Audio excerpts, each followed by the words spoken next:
వాళ్ళని కూడా నేను రిక్వెస్ట్ చేసేది ఏంటంటే, ఇప్పుడు వచ్చిన యంగ్స్టర్స్కి వాళ్ళకు ఇసుక్కున్నా సరే వాళ్ళకి పని నేర్పితే టెక్స్ట్ బుక్ ప్రెస్లో పనిమంతులు ఎక్కువ మంది ఉంటారు. వాళ్ళని మనం పని నేర్పితే బాగుంటుంది. కాబట్టి నేర్చుకోవాల్సిన వాళ్ళైనా సరే పని అనేది నేర్చుకుంటే టెక్స్ట్ బుక్ ప్రెస్లో మనకు ఉన్న staff sufficient. Daily wage earners గురించి చెప్పడం జరిగింది. నేను వచ్చిన కాడి నుంచి డైలీ వేజ్ ఎర్నర్స్ సమస్య వస్తూనే ఉన్నది. అది నా కృషి అని అంటే మాత్రం అందుట్లో నేను చెప్పలేను. ఎందుకనంటే ఆ టైం అట్లా వచ్చింది. ఎంతో కష్టపడ్డారు. ఎన్నో యూనియన్ నాయకులు అందరూ వాళ్ళు వీళ్ళు మన మినిస్ట్రియల్ స్టాఫ్స్ అందరూ కష్టపడ్డారు. ఆ టయానికి అది కావాలనుంది, అది అయింది. సంతోషం. ఇంకా 4 మంది ఉన్నారు. వాళ్ళకి కూడా ప్రపోజల్స్ పంపాలి అని అనుకుంటే ప్రస్తుతం కొన్ని పరిస్థితుల మూలాన కొద్దిగా వాయిదా వేయటం జరిగింది. దానికి టెక్నికల్ ఎంప్లాయీస్ కూడా సహృదయంతో అర్థం చేసుకున్నారు.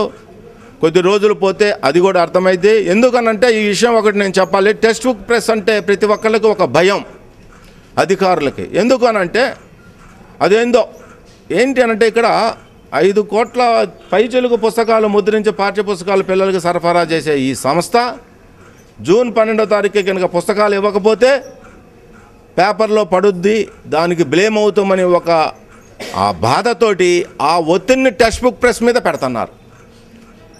మనం ఎవరం ఖాళీ కూర్చోలేం. మనం కష్టపడుతున్నాం. ఇక్కడ ఓటీలు చేసిన సందర్భాలు ఉన్నాయి. రేతుల్లో కూర్చొని వర్క్ ఆర్డర్లు ఇచ్చిన సందర్భాలు ఉన్నాయి. రాత్రుల్లో ఇక్కడనే ఉండి అలాట్మెంట్లు చేసిన సందర్భాలు ఉన్నాయి. ఇవన్నీ చేస్తేనే ఈ స్థాయికి వచ్చింది. కానీ ఏంటి అని అంటే టైం బౌండ్ వర్క్ కాబట్టి మన మీద ప్రెషర్ పడుతుంది. ఎంతమంది అధికారులు వచ్చారు. ఇప్పుడు మన డైరెక్టర్ గారు కూడా తెలుసు. మన డైరెక్టర్ గారి గురించి ఇక్కడ పరిస్థితి చాలా మంచి వ్యక్తి. ఎదుటి వ్యక్తి నా గురించి బాధపడకూడదు అనే మనస్తత్వం గల వ్యక్తి మన సుధాకర్ గారు. నేను చెప్తున్నా, వాడు చిన్నోడు కానీ పెద్దోడు కానీ ఒక మాట అనాలంటే ఆలోచిస్తాడు. వాడేమనుకుంటాడో, వాడేం బాధపడతాడో అని. అది మంచితనానికి లక్షణమే. కానీ సార్, నేను సార్కి కూడా చెప్పాను, కొన్ని సందర్భాల్లో కొన్ని అవి పనిచేయవు సార్ అంటే మరి వాళ్ళు అర్థం చేసుకోవాలి కదా. గోపాలకృష్ణ సార్ ఎన్నో సందర్భాల్లో ఏంటి ఈ వ్యక్తి ఇట్లా, అది రాదు అని తెలిసిన నన్ను అడుగుతాడేంటి, వాళ్ళకి అర్థం చేసుకోవాలి కదా. అర్థం లేని విషయాన్ని, సాధ్యం కాని విషయాన్ని నన్ను ఎట్ట చేయమంటారని ఎన్నో సందర్భాల్లో డైరెక్టర్ గారు నాతో అంటే, సార్ అర్థం చేసుకుంటే వాళ్ళు కష్టమైంది కాబట్టి అధికారిగా మిమ్మల్ని అడుగుతారు కాబట్టి దాంట్లో సాధ్యాసాధ్యాలు పరిశీలించి మనం హెల్ప్ చేయటమే సార్ అని చెప్పాను.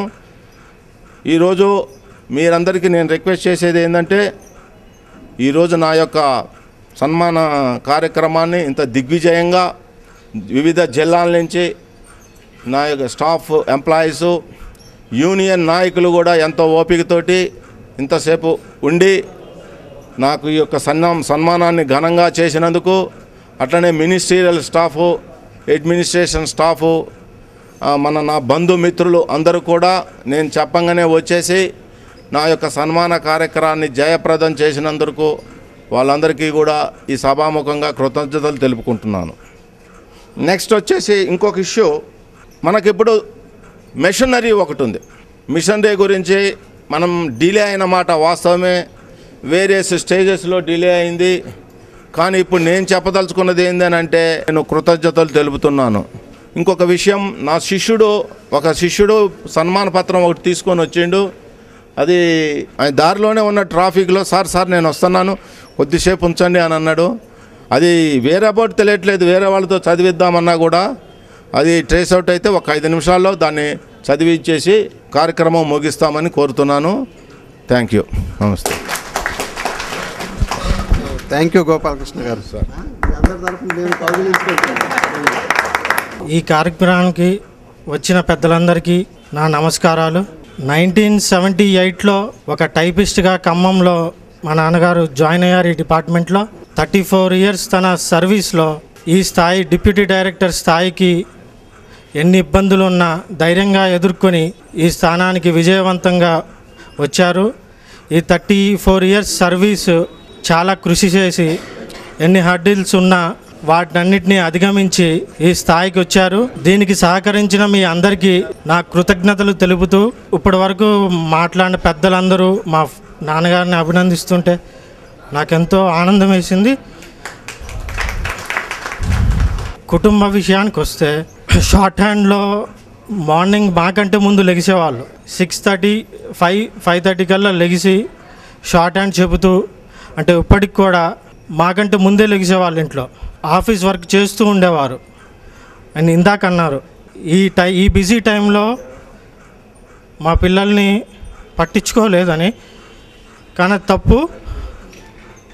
యాక్చువల్గా మేము ఇంజనీరింగ్ చదువుకున్నాము, అప్పట్లో మాకు సీట్లు తక్కువ ఉండేవి, మాకు సీట్లు రాలేదు.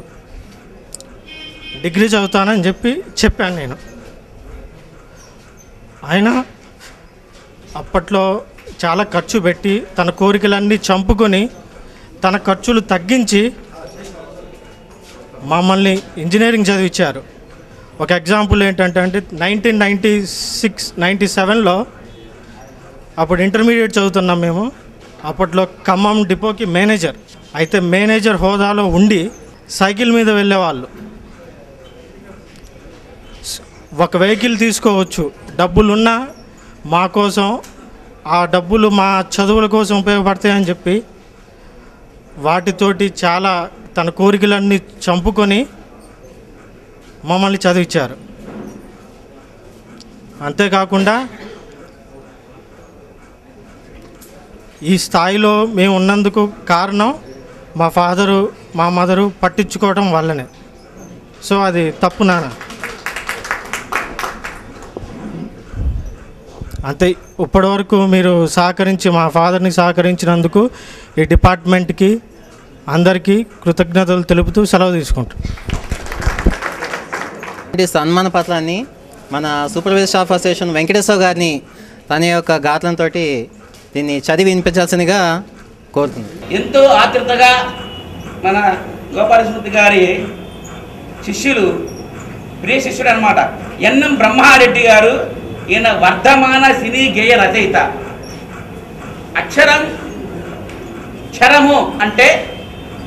అక్షరము అంటే ఎన్నటికీ నశించండి. ఎన్నైనా మాట్లాడుకోవచ్చు, పెద్ద నుంచి బయటికి వెళ్ళిపోతే మళ్ళీ సారి చెప్పచ్చు. అక్షర రూపాన సన్మాన పత్రాన్ని ఇస్తున్నారంటే అక్షరుడు, భగవంతుడికి అక్షరుడు అని పేరు కూడా ఉంది. ఇటువంటి అక్షర రూపంలో తెచ్చినటువంటి బ్రహ్మారెడ్డి గారు ఎంతైనా అభినందనీయులు. వారు లేరు కాబట్టి ఇక్కడ వచ్చే సమయం అవుతుంది కాబట్టి నాకు అవకాశం ఇచ్చారు. పదవీ విరమణ సన్మాన పత్రము. అలుపిరిగని విద్యాదాహార్తి ఆశయ సాధన శ్రీ చలువాది గోపాలకృష్ణమూర్తి గారికి ఆత్మీయ పూర్వక అక్షర సన్మానం. మహోదయ, మహాశయ, చలువాది వంశోదయ, సకల చరాచర సృష్టిలో మానవ జన్మను మహోత్తమం, మానవ జన్మ మహోన్నతం, నాది నా వాళ్ళు అనే పరిధిని ఏర్పరచుకొని తమ కోసమే బ్రతుకుతారు అందరూ. జీవితాన్ని సార్థకం చేసుకొని చరిత్ర పుటలో సుస్థిర స్థానం సంపాదించుకుంటారు అతి కొద్ది మంది. ఆ కోవకు చెందిన వారే శ్రీ చలువాది గోపాలకృష్ణమూర్తి గారు. వ్యక్తిగత ఆనందాన్ని మరచి ఎందరో విద్యార్థుల జీవితాలను నందనవనంగా మార్చిన అవిశ్రాంత కృషివలుడు, గురువు అనే పదానికి నిర్వచనంగా నిలిచిన నిరంతర విద్యా శ్రామికుడు, ఎందరికో ఆదర్శప్రాయంగా నిలిచిన నిరంతర విద్యాదాహార్తి శ్రీ గోపాలకృష్ణమూర్తి గారికి ఉద్యోగ విరమణ సందర్భముగా ఇవే మా అక్షరాభినందన సుమచందనమాల. విద్యాదాహార్తి గోపాలకృష్ణమూర్తి గారు ఖమ్మం జిల్లాలోని మధిర పట్టణంలో శ్రీ చలువాది అప్పయ్య, శ్రీమతి ఉదయమ్మ పుణ్య దంపతుల ఇంట పుత్రినిగా జన్మించారు. మూర్తి గారు ప్రైమరీ విద్య నుండి 10వ తరగతి వరకు మధిరలోనే చదివారు. ఒకవైపు తండ్రి గారికి వ్యాపారంలో సహాయంగా ఉంటూ పట్టుదలనే పాసుపత్రంగా మార్చే టెక్నికల్ కోర్సు అంటే టైపు నేర్చుకున్నారు. ఆ ఆలోచనే మూర్తి గారి జీవితానికి బంగారు మలుపు. దాని ఫలితం 1978లో రీజనల్ సేల్స్ డిపోలో టైపిస్టుగా ఉద్యోగ జీవితం ఆరంభం. 1980లో ఆంధ్ర యూనివర్సిటీ నుండి BA డిగ్రీ, 1984-85లో ఉస్మానియా నుండి MA PS, తర్వాత టెక్నికల్ కోర్సులు తెలుగు, హిందీ, ఇంగ్లీషు భాషలలో బహుముఖ ప్రజ్ఞాశాలిగా మరియు టైపు షార్ట్ హ్యాండ్ కోర్సులు పూర్తి చేసిన ఘనత శ్రీ మూర్తి గారిదే. ఆయన పట్టుదల, కృషి అనితర సాధ్యం ఆదర్శప్రాయం. నిత్య జీవన స్ఫూర్తి మూర్తి గారు 1977వ సంవత్సరంలో పెళ్ళి అనే 7 అడుగుల బంధంతో శ్రీమతి దుర్గా కుమారి, ఇప్పుడు అంత మునుపు కుమార్ దుర్గా కుమారి అనే పేరుతో సహధర్మచారిణిగా అడుగుపెట్టింది మూర్తి గారి జీవితంలో. గెలుపు అనే బంగారు మలుపు మూర్తి గారు సాధించిన విజయాలలో అన్నింటిలో అర్ధాంగిగా అర్ధభాగం శ్రీమతి దుర్గా కుమారి గారిదే అనడంలో ఏమాత్రం సందేహం లేదు. ఒకవైపు మూర్తి గారిని వెన్నంటి ప్రోత్సహిస్తూ, మరోవైపు తల్లిగా నరేష్ కృష్ణ, మహేష్ కృష్ణలను ఉన్నత విద్యావంతులుగా తీర్చిదిద్దిన విధం ఆదర్శప్రాయం, అనుసరణీయం. ఉద్యోగ సేవా స్ఫూర్తి మన మూర్తి గారు. ఉద్యోగం టైపిస్ట్గా చేరింది మొదలు అంచెలంచెలుగా ఎదిగి డిప్యూటీ డైరెక్టర్ అడ్మినిస్ట్రేషన్ విభాగంలో పదవీ విరమణ చేసే వరకు సిన్సియారిటీకి కేర్ ఆఫ్గా నిలిచారు మన మూర్తి గారు. ఆ క్రమంలో ఉద్యోగ నిమిత్తం వివిధ జిల్లాలలో నిజామాబాద్, మహబూబ్ నగర్, వరంగల్ మరియు హైదరాబాద్లో పనిచేసినప్పుడు మన మూర్తి గారు పడ్డ శ్రమ మరువలేనిది. అవి పెరిగిన శ్రమకు నిలువుతట్టంగా నిలిచి తనకు వెలుగునిచ్చిన ఉద్యోగానికే వెలుగై నిలిచారు. అంతేకాక స్టేట్ వైడ్ మేనేజర్స్ మరియు స్టాఫ్ అసోసియేషన్ ప్రెసిడెంట్గా 6 సంవత్సరములు ఏకగ్రీవంగా ఎన్నికై ఆ పదవికే వన్నె తెచ్చారు.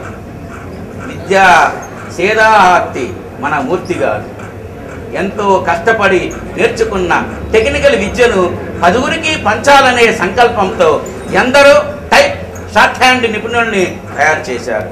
మూర్తి గారి శిష్యులు నేడు ఎంతో ఉన్నత ఉద్యోగాలలో ఉన్నారు. ఒకవైపు ఉద్యోగ బాధ్యతలు, మరోవైపు కుటుంబ బాధ్యతలు, ఇంకోవైపు విద్యార్థులకు శిక్షణ, అలుపెరుగిన దీక్షకు, కరిగిపోని తపనకు నిలువెత్తు సాక్ష్యంగా నిలిచి మరియు గెలిచారు. ఎందరో విద్యార్థుల హృదయాలలో సుస్థిర స్థానాన్ని సంపాదించారు మన మూర్తి గారు. ఎందరికో ఆదర్శం ఆయన జీవితం. నేటికి నిత్య విద్యార్థిలా ఇంకా ఏదో నేర్చుకోవాలనే తపన ఇలా వ్రాస్తూ పోతే నా పెన్నులు, ఇంకు, సన్మాన పత్రం రెండూ సరిపోదు. అందుకే ఇంతటితో ఆపేస్తూ కృష్ణమూర్తి గారికి ఆరాధ్య దైవం శ్రీ షిరిడి సాయి విద్యానుగ్రహ కటాక్ష వీక్షణాలు మూర్తి గారి కుటుంబంపై నిరంతరం ప్రసరించాలని బాబాను మనసారా వేడుకుంటూ సుమారు 35 సంవత్సరాలు తన బాధ్యతలను నిర్వర్తించి డిప్యూటీ డైరెక్టర్గా ఉద్యోగ విరమణ చేస్తున్న సమయాన శ్రీ చలవాది గోపాలకృష్ణమూర్తి గారికి ఇవే మా ఆత్మీయ పూర్వక అభినందన అక్షర సుమమాల. ఇట్లు ఈయన గారి ప్రియశిష్యుడు ఎన్ఎం బ్రహ్మారెడ్డి, వర్తమాన సినీ గేయ రచయిత. ఈయన ఉండేది మైలవరం, కృష్ణా జిల్లా. ఇంకొకటి ప్రభాకర్, ఈటీవీ ప్రభాకర్ అంటే అందరూ గుర్తుపడతారు. ఈయన ప్రియతమ శిష్యుడు. షార్ట్ హ్యాండ్ అంటే చాలా మైలు పరిగెత్తాము. అటువంటి దాంట్లో విశ్వనాథులు, ఆర్టిస్ట్ శ్రీనివాసరెడ్డి, వీళ్ళంతా కూడా ఈయనకి ఖమ్మం, వాళ్ళంతా ఈయన కూడా ఖమ్మమే, ఖమ్మం జిల్లా పక్క. కాకపోతే కృష్ణా జిల్లా బోర్డర్లో ఉంటుంది కాబట్టి స్వచ్ఛమైన తెలుగుతో అందరినీ అలంకరిస్తూ ఉంటారు. ఎప్పుడు అందరికీ సలహాలు చక్కగా ఇస్తూ ఉంటారు. నేను బేసిస్ట్గా 35 సంవత్సరాలు బోర్న్ ప్రూఫ్ రీడర్, హెడ్ రీడర్గా, దాని తర్వాత 7 నెలలు చీఫ్ ఫోర్మ్యాన్ జనరల్గా రిటైర్ అయిన సందర్భాన నాకు నా ఒరిజినల్ ప్రూఫ్ రీడింగ్లో మళ్ళీ నన్ను చదివించినందుకు మా మిస్టర్ శ్రీనివాస్ గారిని హృదయపూర్వకంగా అభినందిస్తూ శేష జీవితాన్ని చక్కగా ఆ ఆయుర ఆరోగ్యాలతో ఆశీర్వదించమని భగవంతుని ప్రార్థిస్తూ బ్రహ్మారెడ్డి గారు ఇచ్చినటువంటి సన్మానం.